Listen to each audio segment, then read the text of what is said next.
Welcome back to my channel. நான் உங்கள் சிந்து பேசுகிறேன். நீங்கள் பார்த்துட்டு இருக்கிறது சிந்து விலாக்.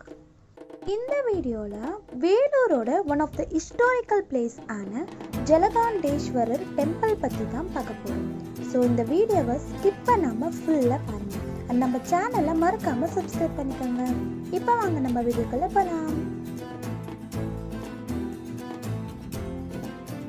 ஜலகாண்டேஸ்வரர் டெம்பிளை வேலூர் கோட்டை கோயில்னு சொல்லுவாங்க.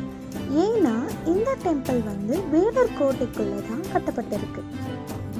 இந்த வேலூர் கோட்டை 16ஆம் நூற்றாண்டு விஜயநகர் பேரரசு ஆன பொம்மி நாயகர் தான் கட்டப்பட்டிருக்கு. வேலூர் கோட்டையை சுற்றி பார்த்தீங்கன்னா அகழி நீரால நிறைஞ்சு இருக்கும். அந்த காலத்துல அகழி நீருக்குள்ள முதலைகளை விட்டு இருப்பாங்க. ஸோ யாராச்சும் எதிரிகள் உள்ள வர பார்த்தா அந்த முதலையை தாண்டி வர முடியாதுன்னு பாதுகாப்புக்காக. வேலூர் கோட்டைக்குள்ள பார்த்தீங்கன்னா ஒரு இந்து கோவில், ஒரு சர்ச் அண்ட் ஒரு பள்ளிவாசல் இருக்கு.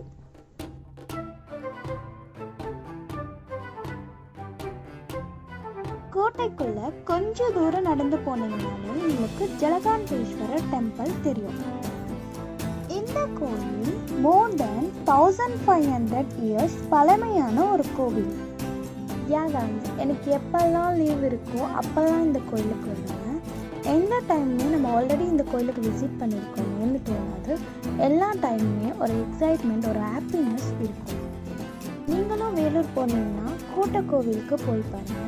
அடுத்த தடவை வேலூர் போனோன்னா கோட்டை கோயிலுக்கு போயிட்டு தான் போகணும்னு சொல்ல வேணும். கோவிலோட என்ட்ரன்ஸ்ல பார்த்தீங்கன்னா தெற்கு பார்த்த மாதிரி ஒரு ராஜகோபுரம் இருக்கு. கோவிலோட என்ட்ரன்ஸ் பார்க்கவே ரொம்பவே அழகா இருக்கும். கோவிலுக்கு பார்க்கிங் ஸ்பேஸும் இருக்கு. அண்ட் இந்த இடத்துல உங்களோட ஃபுட்வேர்ஸை நீங்க விடலாம்.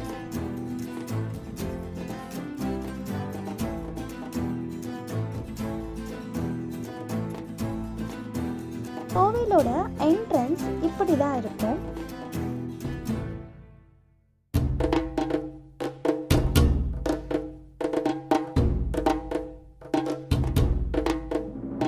உள்ள வந்தீங்கன்னா கோவிலுக்கு ரைட் சைடில் ஒரு சின்ன குளம் இருக்கும். அண்ட் கோவிலுக்கு லெஃப்ட் சைடில் ஒரு கல்யாண மண்டபம் இருக்கும். இந்த கோவிலுக்குள்ள இருக்க சிவனுக்கு கீழே தண்ணி இருக்குமா. அதனால தான் இந்த கோவிலை ஜலகாண்டேஸ்வரர் டெம்பிள்னு சொல்றாங்களாம். அது மட்டும் இல்லை ஃப்ரெண்ட்ஸ், இந்த கோவிலுக்கு உள்ளேயும் சரி வெளியும் சரி ரொம்பவே அழகான சிற்பங்களை நீங்க பார்க்கலாம். ஒரு சிற்பங்களுக்கும் ஒரு ஸ்டோரி இருக்கு. இந்த கோவிலோட இன்னொரு சிறப்பம்சம் என்னன்னா, மும்மூர்த்திகளும் முப்பெரு தேவிகளும் அருள் தருவாங்க. அதாவது விஷ்ணு மகாலட்சுமி தாயாருடனும், பிரம்மா சரஸ்வதி தேவியுடனும், சிவபெருமாள் பார்வதி தேவியுடனும் காட்சி தருவாங்க. கோவிலோட டைமிங் பார்த்தீங்கன்னா காலையில் 6:30 மதியம் 1 o'clock வரைக்கும். அதுக்கப்புறம் 3 o'clock நைட்டு 8 o'clock வரைக்கும் ஓப்பனிங் இருக்கும். இந்த கோவிலில் நிறைய சாமியோட ஆசீர்வாதம் நீங்கள் பெறலாம். கோவிலோட என்ட்ரன்ஸில் விநாயகரை நீங்கள் பார்ப்பீங்க.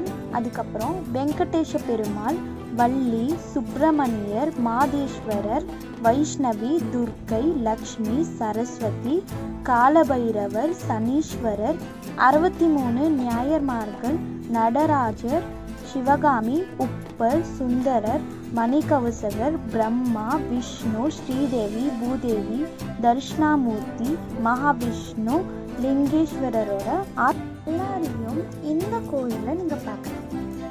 இந்த கோவிலோட இறைவன் ஸ்வர்கேண்டேஸ்வரர் அண்ட் ஜலகண்டேஸ்வரர். இறைவி அகிலாண்டேஸ்வரி அம்மா. இந்த அம்மன் முன்னாடி தெற்க பார்த்தவரையும் ஏதாச்சும் வேண்டிக்கிட்டு விளக்கேற்றணும்னா அது நிறைவேறும்னு சொல்றாங்க.